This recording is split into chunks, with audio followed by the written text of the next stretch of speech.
கர்த்தரை தெய்வமாக கொண்ட நாம் பாக்கியவான்கள், அருமையானவர்களே. ஏனென்றால் ஆளுகை செய்யும்படியான ஆற்றலை தேவன் நமக்குள்ளே வைத்திருக்கிறார். அது என்ன ஆளுகை? நீங்கள் செல்லுகிற இடங்களிலெல்லாம் அங்கே காணப்படுகிற குறைகளை நீக்கி, அங்கே காணப்படுகிற வியாதிகளை விலக்கி தீர்வு கொடுக்கக்கூடிய நபராக நீங்கள் என்னோடு இணைந்திருக்கிறீர்கள். தேவன் நம்மோடு கூட தொடர்ந்து பேசுவாராக. இன்றைக்கு 81வது அந்த அவருடைய ஞானத்தின் ஆழங்கள், ஆளுகையின் ஆளுமை 1/5. ஒரு சேலஞ்ச், ஒரு நீடு, ஒரு கிரைசிஸ் வந்த பொழுது தேவன் தம்முடைய ஜனங்களை எப்படி உயர்த்தி பயன்படுத்தினார், அதைத்தான் நம்ம தியானிக்க போகிறோம். So every child of God is ground to rule. நான் அதை திரும்ப சொல்லவா? ஒவ்வொரு தேவனுடைய பிள்ளையும் ஆளுகை செய்யும்படியாக ஆற்றலினால் நிரப்பப்பட்டு இருக்கிறார்கள். முதலாவது நம்ம மோசே இடத்திலிருந்து கற்றுக்கொள்ள போகிறோம். எத்தனை பேர் ரெடியாக இருக்கீங்க? ஆமென், ஹல்லேலூயா. பாருங்கள், மோசே எப்படி பிரச்சனைகளுக்கு தீர்வு கொடுத்து தேவன் அவனுக்கு கொடுத்திருக்கிற அந்த சூப்பர் நேச்சுரல் பவரை யூஸ் பண்ணினான்.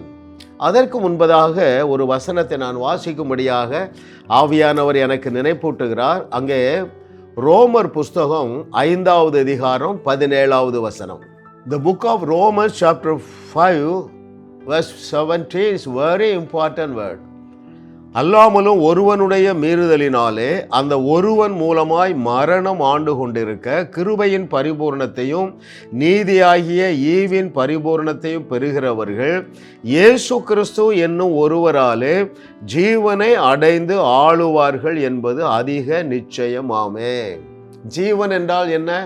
That is the power to have Dominion. பிரச்சனைகளை தீர்த்து வைக்கக்கூடிய ஜீவன். அல்லேலூயா. அது மோசேக்கு எப்படி வேலை செய்தது என்று சொல்லி பார்ப்போம். பாருங்கள், தேவனுடைய அனந்த ஞானத்தின்படி தனக்கென்று ஒரு கூட்ட மக்களை, ஒரு ஜாதி மக்களை கொண்டு ஒரு தேசத்தை ஆயத்தம் பண்ண தேவன் அவருடைய ஞானத்தின்படி திட்டம் பண்ணி ஆபிரகாமுடைய சந்ததியை எங்கே அழைத்து கொண்டு போகிறார்? எகிப்து தேசத்திற்கு அழைத்து கொண்டு போகிறார். அங்கே கோசேன் என்று ஒரு பகுதியை ஒதுக்கி கலப்படம் இல்லாமல் 70 பேர். யாருடைய சந்ததி? அங்கே யாக்கோபுடைய சந்ததியார் 70 பேர் போனவங்க 25 லட்சமாக பெருக பண்ணினார்கள். சுத்தமாக யாரு? யூதர்கள். அவர்களை கொண்டு ஒரு தேசத்தை உருவாக்க தேவன் திட்டம் கொண்டு அந்த திட்டத்தை நிறைவேற்றுவதற்கு அவர் நேரடியாக செயல்படவில்லை. நன்றாக யோசித்து கொள்ளுங்க, நன்றாக அறிந்து கொள்ளுங்கள். பூமியையோ மனுபுத்திரனுக்கு கொடுத்து விட்டார். 115வது சங்கீதம் 16வது வசனம். முக்கியமான வசனம், அருமையானவர்களே. பூமியையோ மனுபுத்திரனுக்கு கொடுத்து விட்டார். அதாவது பூமியில் உள்ள அத்தனை தேவைகளை சந்திக்க, அத்தனை சவால்களையும் தீர்த்து வைக்க, அத்தனை வியாதிகளையும் நீக்குவதற்கு தேவன் மனுஷனுக்கு தான் பொறுப்பு கொடுத்திருக்கிறார். அதை அறிந்த மோசே எப்படி செயல்பட்டான் என்று சொல்லி பார்க்க போகிறோம். சரிங்களா? இது பழைய ஏற்பாட்டிலே வேலை செய்திருக்கிறது, புதிய ஏற்பாடுகளையும் வேலை செய்திருக்கிறது. ஆமென். நல்லா கவனிங்க. ஒரு பிரச்சனையை தீர்த்து வைக்க வேண்டுமென்றால் அதற்கு என்ன தேவை? 2 காரியங்களை நான் உங்களுக்கு சொல்லுகிறேன். தேவனால் ஒரு மனுஷன் ஆசீர்வதிக்கப்பட்டு பயன்படுத்தப்பட வேண்டும் என்றால் 2 தேவை ஒரு மனிதனுக்கு. என்னதெல்லாம்? முதலாவது தகுதி, ரைட்? 2வது என்னது? Super natural power and authority. இதை கேட்டுக்கொண்டிருக்கிற அருமையான தேவர்களே, நீங்கள் தேவர்களாக இருக்கிறதுனால, இயேசு கிறிஸ்துவுடைய வார்த்தையின்படி நீங்கள் தேவர்களாக இருக்கிறதுனால நீங்கள் முற்றிலும் தகுதி அடைந்து இருக்கிறீர்கள். உங்களுடைய ஆவி மனுஷனிலே நீங்கள் முற்றிலுமாக சர்வ ஆற்றல் மிக்கவர்களாக என்னுடைய செய்தியை கேட்கிறீர்கள். உங்களையும் தேவன் மோசேயை கொண்டு பயன்படுத்துறது போல உங்களையும் பயன்படுத்துவார். Hallelujah. Oh, thank you Lord for your goodness. பாருங்க, எப்படி ஆளுகை செய்தான். முன்பக்கமாக என்னது? சிவந்த சமுத்திரம். பின்பக்கமாக பார்வோனின் சேனை, ரதங்கள், குதிரை வீரர்கள் எல்லாரும் சூழ்ந்து கொண்டார்கள். அப்பொழுது அங்கே என்ன தேவை இருக்கிறது? அங்கே ஒரு வழி தேவைப்படுகிறது. ரைட்? நல்லா கவனிங்க. உங்க வாழ்க்கையிலே வழியே இல்லாத இடத்திலே வழியை உங்களை கொண்டு ஏற்படுத்துவேன் என்று கர்த்தர் என்னோடு பேசி கொண்டிருக்கிறார். இதை கேட்கிற எல்லாரும் நீங்க நினைக்கிறீங்களா, ஐயா வாழ்வதற்கு வழியே இல்லை, இந்த கடன் பிரச்சனை தீர்வதற்கு வழியே இல்லை, எனக்கு குழந்தை பாக்கியம் பெற்றுக்கொள்ள வழியே இல்லை, என்னுடைய கணவர் தவறான பாதையிலிருந்து வெளியே வர வழியே இல்லை என்று நினைத்து கொண்டிருக்கிற மகனே மகளே, ஏன் தேவன் என்று ஒருவர் தேவை? யோசித்து பாருங்க. தேவன் எதற்கையா தேவை? It's so simple. வழியே இல்லாத இடத்தில் வழியை உண்டு பண்ணவே தேவன் என்று ஒருவர் உன்னோடு பேசி கொண்டிருக்கிறார் மகனே மகளே. அங்கே வழியே இல்லாத இடத்திலே மோசே எப்படி வழியை உண்டாக்கினான் என்று சொல்லி நான் உங்களுக்கு வாசிக்க போகிறேன்.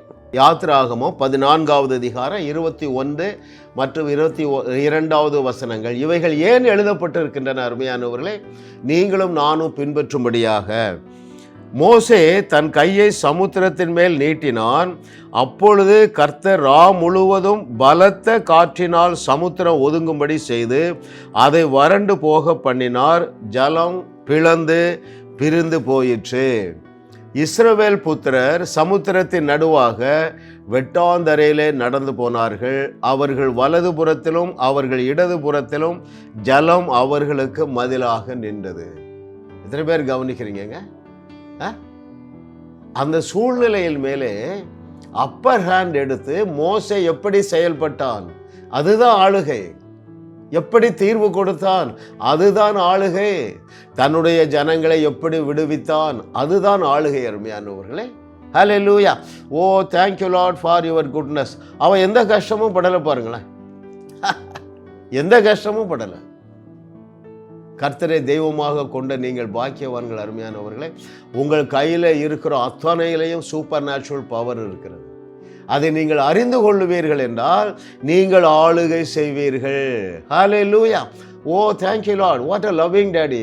ஐயா, நம்முடைய தேவன் ஒரு அருமையான தகப்பன். ஏனென்றால் நீங்கள் கையில் வைத்திருக்கிற அத்தனையிலும் சூப்பர் நேச்சுரல் பவரை கொடுத்திருக்கிறாரு. நான் இதை அறிந்து கொண்ட நாள் முதல் எல்லா சூழ்நிலைகளுக்கும் மேலாக நான் ஆளுகை செய்கிறேன். அழுது கொண்டு இருக்கிறார்கள். கடன் பிரச்சனை, மருமகனை காணவில்லை. திருமணமான ஒரு மகள் 6 வருஷம் ஆனியும் என்ன இல்லை, குழந்தை பாக்கியம் இல்லைங்க. நான் அந்த வீட்டுக்கு போன உட்காரவே இல்லை. நான் எப்படி ஆளுகை செய்தேன் என்று சொல்லி தரட்டுமா? அவங்க 10 வருஷம் இந்தியன் ஓவர்சீஸ் பேங்கோட வழக்கு கோர்ட்டில் நடக்க, வீட்டுக்கும் கோர்ட்டுக்கும் நடக்கிறாங்க. சிஸ்டர், அந்த கோர்ட்டு பேக்கு கையில் கொண்டு வாங்க, வக்கீல் நோட்டீஸ் எல்லாம் அனுப்பிடுறீங்களா, கொண்டு வாங்க. ஒரு போத்தீஸ் பை நிறையா கொண்டு வந்தாங்க. காலின் கீழே போட்டு நான் மிதித்து ஆளுகை செய்தேன். சிஸ்டர், நீங்களும் 2 மிதிங்க, தூர போடுங்க. 30 நாட்களிலே உங்கள் பிரச்சனை தீரும் என்று சொன்னேன். 90 நாட்களிலே உங்களுடைய மருமகன் வந்து விடுவார் என்று சொன்னேன். அடுத்த ஆண்டு இதே நாளிலே உங்கள் இளைய மகள் கையிலே தாவீது இருப்பான் என்று சொன்னேன். சொல்லுவது ஒரு ஆளுகை, கோலை நீட்டுவது ஒரு ஆளுகை, நிழல் படுபடியாக நடந்து செல்லுவது ஒரு ஆளுகை. ஹல்லேலூயா. Oh, what a loving daddy. See, the Lord has made everything simple. He has simplified everything. But the religion has made everything complicated, everything difficult. நான் உங்கள்கிட்ட ஒரு கேள்வி கேட்கட்டுமா? வேதத்தில் பழைய ஏற்பாட்டிலும் புதிய ஏற்பாட்டிலும் ஏராளமான பிரச்சனைகள் தீர்த்து வைக்கப்பட்டிருக்கின்றன. எந்த இடத்திலேயாவது யாராவது கஷ்டப்பட்டார்களா? அருமையான தெய்வ மகனே, தெய்வ மகளே, தெய்வ ஆளுகை செய்யும்படியாக தெய்வ ஆற்றலினால் உன்னுடைய நாவு நிறைந்திருக்கிறது, உன்னுடைய நிழல் நிறைந்திருக்கிறது, உன்னுடைய கை நிறைந்திருக்கிறது மகனே. அதனால தான் அடிக்கடி சொல்லுகிறேன், கர்த்தரை தெய்வமாக கொண்ட நாம் பாக்கியவான்கள். உன் பிரச்சனையை நீனே தீர்த்து கொள்ளும்படியாக ஆவியானவர் உன்னோடு பேசி கொண்டிருக்கிறார் மகனே மகளே. ஹல்லேலூயா. ஐயோ, எந்த வழியே இல்லாத இடத்துல தேவன் வழியை உண்டு பண்ணி லட்சக்கணக்கான தம்முடைய ஜனங்களை அக்கறைக்கு அழைத்து சென்றாரோ, அதே பாதையிலே வந்த சத்துருக்களை என்ன செய்தார் தெரியுமா? கடைசி சத்துருவையும் அழித்து போட்டார் அருமையானவர்களே. அதை நான் உங்களுக்கு வாசிக்கவா? யாத்திராகமம் 14வது அதிகாரம் 28வது வசனம். ஜாலம் திரும்பி வந்து ரதங்களையும் குதிரை வீரரையும் அவர்கள் பின்னாக சமுத்திரத்தில் பிரவேசித்திருந்த பார்வோனுடைய இராணுவம் அனைத்தையும் மூடிக்கொண்டது, அவர்களில் ஒருவனாயிலும் தப்பவில்லை. See the goodness of the Lord. ஆயிரக்கணக்கான போர் வீரர்கள், ரதங்கள், குதிரைகள் எல்லாவற்றையும் அதே பாதையிலே அழித்து போடத்தக்கதாக அந்த மோசே மூலமாக ஆளுகை செய்த தேவன் உன்னுடைய கடைசி பிரச்சனையும் இன்றைக்கு தீருவதாக என்று சொல்லி இயேசுவின் நாமத்தினால என் ஆளுகையை உண்மையில நான் பதிவு செய்கிறேன். ஆமென். ஹல்லேலூயா. Thank you Lord for your goodness. What a loving daddy. கஷ்டப்பட்டாங்க, அழித்தான். இஷ்டப்பட்டு அழித்தான். அவன் எந்த ஸ்பெஷல் எஃபர்ட்டும் போடலைங்க. தன்னுடைய கையில் இருந்த கோலை நீட்டினான். திறவாத சிமந்த சமுத்திரம் 2ஆக திறந்து வழியை விட்டது. அதே வழியிலே தேவனுடைய ஆர்மியை சேஸ் பண்ணி கொண்டு வந்த அந்த பார்வோனுடைய சேனையில் இருந்த கடைசி போர் வீரனையும் அழித்து போடத்தக்கதாக மோசையை கொண்டு தேவன் பெரிய ஆளுகை செய்தார் அல்லவா? Hallelujah. Oh what a loving daddy. பாருங்கள், நீங்கள் நெடுகவே இந்த 40 ஆண்டுகளும் தேவன் பயங்கரமான அற்புதங்களை செய்து ஆளுகை செய்தார். யார் மூலமாக என்றால் மோசே மூலமாக. அப்புறம் யார்? யோசுவா மூலமாக. நீங்கள் எந்த பயணத்தில் இருக்கிறீங்க? வனாந்தரத்தில் சிக்கி கொண்டது போல நீங்கள் ஃபீல் பண்ணுகிறீர்களா? உங்கள் வாழ்க்கையில் கசப்பாக இருக்கா? எல்லாமே கசப்பாக இருக்கா? உங்கள் வாழ்க்கையில் வறண்டு இருக்கிறீங்களா? ஐயா எல்லாமே வறண்டு போச்சியா, நம்பிக்கையும் வறண்டு போச்சு இல்லை?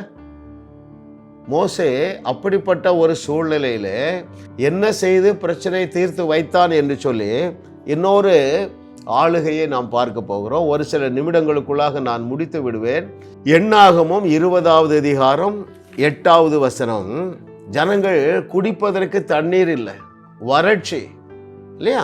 அந்த வறட்சியை தேவன் எப்படி செழிப்பாக்கினார் பாருங்கள். எண்ணாகமம் 20வது அதிகாரம் 8வது வசனம் நான் உங்களுக்கு வாசிக்கிறேன். நீ கோலை எடுத்துக்கொண்டு நீயும் உன் சகோதரனாகிய ஆரோனும் சபையாரை கூடி வர செய்து அவர்கள் கண்களுக்கு முன்னே கன்மலையை பார்த்து பேசுங்கள். அப்பொழுது அது தன்னிடத்தில் உள்ள தண்ணீரை கொடுக்கும். இப்படி நீ அவர்களுக்கு கன்மலையிலிருந்து தண்ணீர் புறப்பட பண்ணி சபையாருக்கும் அவர்கள் மிருகங்களுக்கும் குடிக்க கொடுப்பாய் என்றார். ஹல்லேலூயா. எப்படி ஆளுகை செய்ய வேண்டும் என்று தேவன் கற்றுக் கொடுக்கிறார் அருமையானவர்களே. எப்படி நீங்கள் காரியங்களை கைகூடி வர பண்ண வேண்டும் என்பதற்கு மேனுவல் புக்கு தானே இந்த புக்கு. எத்தனை பேர் புரியுதுங்க?